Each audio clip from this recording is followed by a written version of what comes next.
With a buttermilk brine and cornmeal crust, Southern-style fried fish is a delicacy in its own right. One which, if it is to be served right, must be accompanied by some sweet and savory cornmeal fritters known around here as Hushpuppies.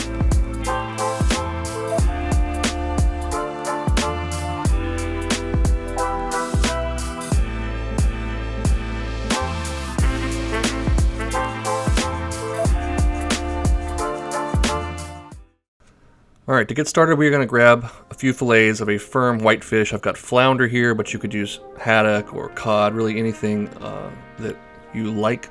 We're going to put that into a wide flat dish and just cover it with some buttermilk. Let that go in the fridge for at least an hour, up to a few hours.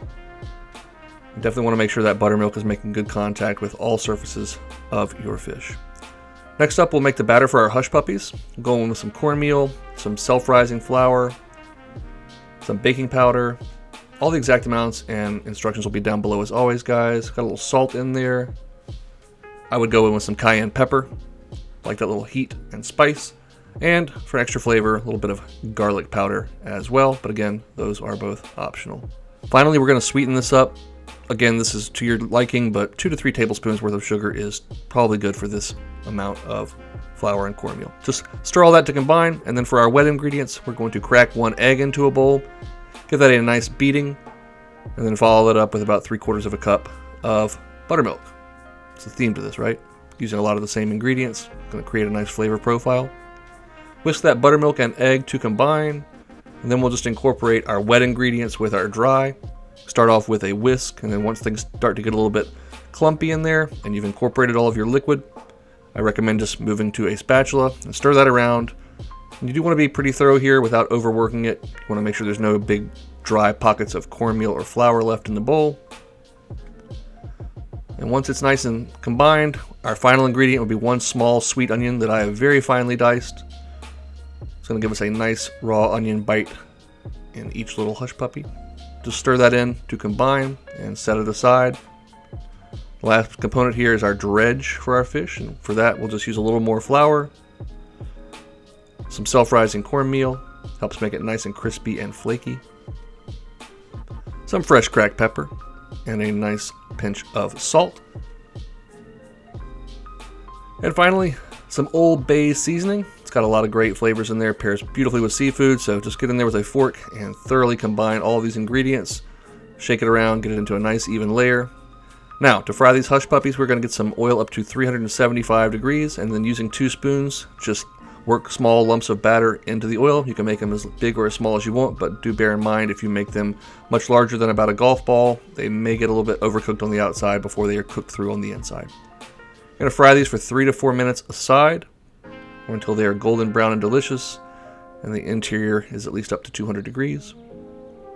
If they are a little overly brown on the outside and not quite done on the inside, just pop them into a warm oven. They'll finish cooking on their own.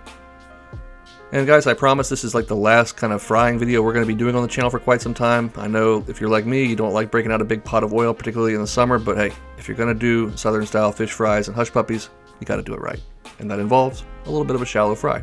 Now, back to our fish. You want to wipe off or scrape off as much of that buttermilk and liquid as you can, just leaving just enough so that that cornmeal coating can adhere to the outside. I like to lay them into a large sheet tray like this and just shimmy them around in the cornmeal and flour, give them a flip with a fork, and then once they're relatively well coated, you can get in there with your fingers without getting club hand. Just make sure they are very thoroughly coated with that flour and cornmeal. Now, let's get to frying. That oil's back to 375. You're going to go in being careful to lay away from you, so if the oil splashes like that, you don't get burned. And these only need 2 to 3 minutes per side because they are very thin pieces of fish.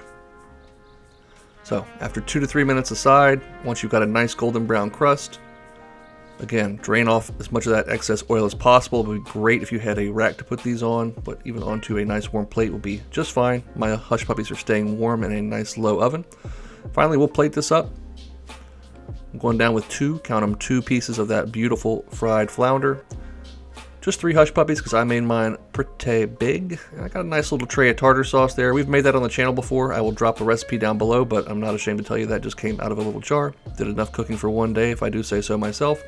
Tuck in a couple nice slices of lemon, and finally a little Cajun seasoning just right on top of that fish for a nice pop of color and extra seasoning and flavor.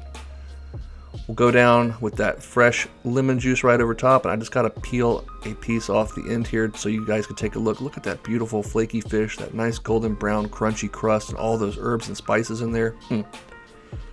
I was just going to try and take one little bite, but it was about to fall, so kind of had to go in for the whole thing, and man, that was just excellent. So crunchy and crispy from that cornmeal. These Hushpuppies have a beautiful crumb on the inside, nice golden brown on the outside. Look at that just barely softened onion. Man, you know that's going to be a good bite. Drag those through a little bit of butter and you're in heaven, but I think I've got enough fat going on in this recipe already. I will not add any extra butter today. Gonna try a little bite with that tartar sauce, get a little bit of that tang. Man, what an awesome way to prepare fish. Not the healthiest thing in the world, but certainly one of the tastiest. Thanks so much for watching. Hope you'll give it a try, and if so, go make something delicious.